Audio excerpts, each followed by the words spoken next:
9 years ago, the Prime Minister promised that taxing and spending more would make everything fair. Since then, Canada's had the worst growth in the G7, the worst in Canada's history since the Great Depression. Housing costs have doubled, rising faster than any other G7 country. So 76% of youth believe they'll never be able to afford a home. 1 in 10 people are at eating at food banks in Toronto, where there are 256 homeless encampments. Haven't the Liberals learned that taxing away doctors, taxing away home builders, taxing away the entrepreneurs who make paychecks is economic wackoness? The Honourable Deputy Prime Minister. Mr. Speaker, we all certainly learned something yesterday. After 8 weeks of dithering and evasion, we learned which side the Conservatives are on. They had a chance to be very clear and say a teacher or a welder should not pay tax at a higher rate than a multimillionaire.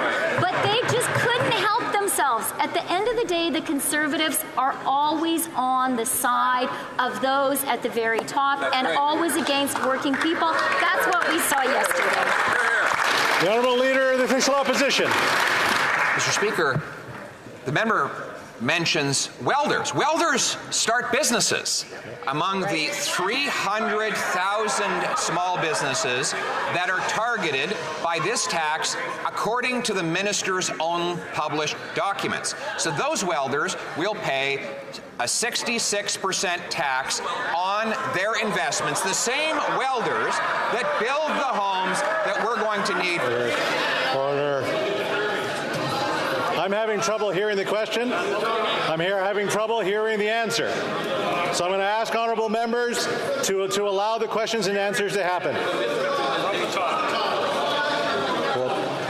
From the top, the Honourable Leader of the Official Opposition. Mr. Speaker, the member mentions welders. Welders incorporate. They start small businesses, welding businesses that build things, welding products that go into apartment complexes in which people live. So when the member taxes the small businesses that help us build the housing, she not only kills jobs for those welders, she actually kills housing when we are in a housing shortage. How could the minister possibly think it's a good idea to tax home building in a housing crisis and farmers in a food crisis? Yeah, for real.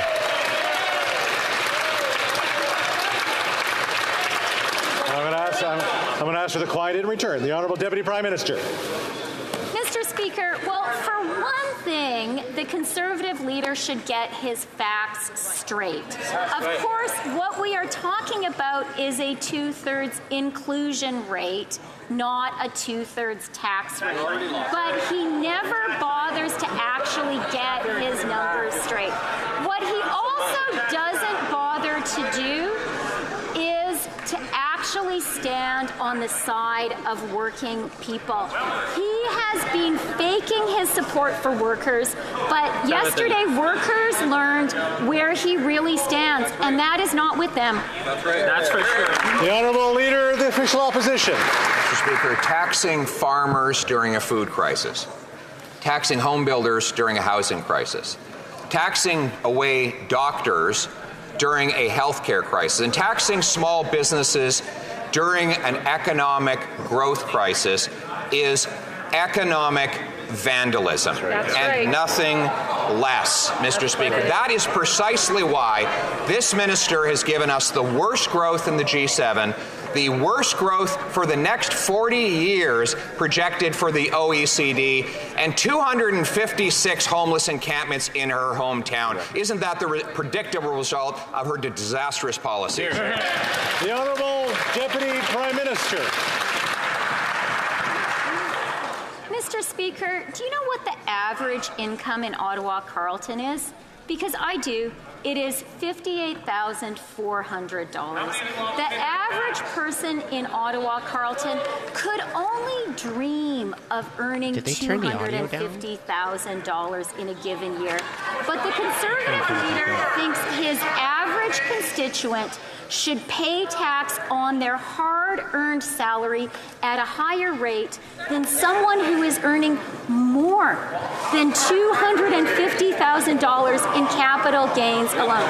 Whose side is he really on? $250,000 is a very low threshold, especially when we're talking about... The Honourable Member for La Prairie. The road to hell is paved with good intentions. The Liberals want to tax the capital gains of the rich, but their simplistic definition of who the rich are catches Quebecers like small investors and individual entrepreneurs. The Bloc Québécois will propose amendments to correct this. For example, to offer homeowners who are not real estate speculators access to a higher one-time exemption rather than the annual exemption of $250,000. Will the government commit to working with us to avoid raising taxes on the assets of Quebecers who are not ultra-rich? The Honourable Deputy Prime Minister. You voted for it. Thank you for the question. They voted for it yesterday. Mr. Speaker, what are they going on about? I would like to begin by thanking the Bloc for their vote yesterday for tax fairness. They understand, like Quebecers understand, the importance of solidarity, social solidarity, the importance of fairness. They understand that a teacher should not pay higher taxes than the ultra-rich. It's very unfortunate, but the Conservatives don't understand that. I'll wait for a little bit of silence. The Honourable Member for La Prairie. It's not complicated. Raising taxes on the ultra-rich? Yes. Raising taxes on the savings of the self-employed who have invested everything in triplex? No. These people have nothing to do with the real estate bubble. They have nothing to do with the difficulties of first-time buyers. Look at all the Conservatives looking at them going, you guys voted for that yesterday. Come on. Why are you getting mad about it? Well, no.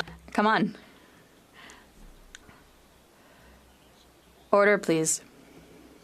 Thank you very much. I appreciate that. The Honourable Member for La Prairie can start the question again.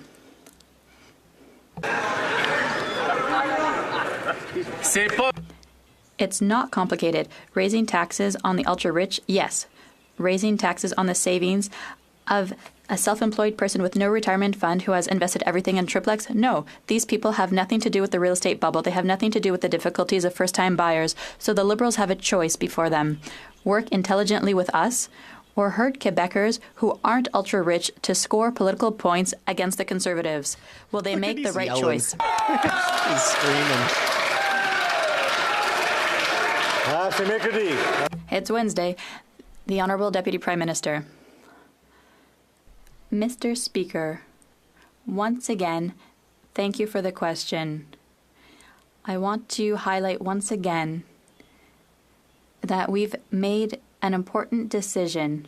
The House has supported an important measure, a measure for fairness, a measure that will fund investments that are so important for Canada, important investments for Quebec. The province of Quebec will receive $3 billion thanks to this measure. I think healthcare will really benefit. The Honourable Member.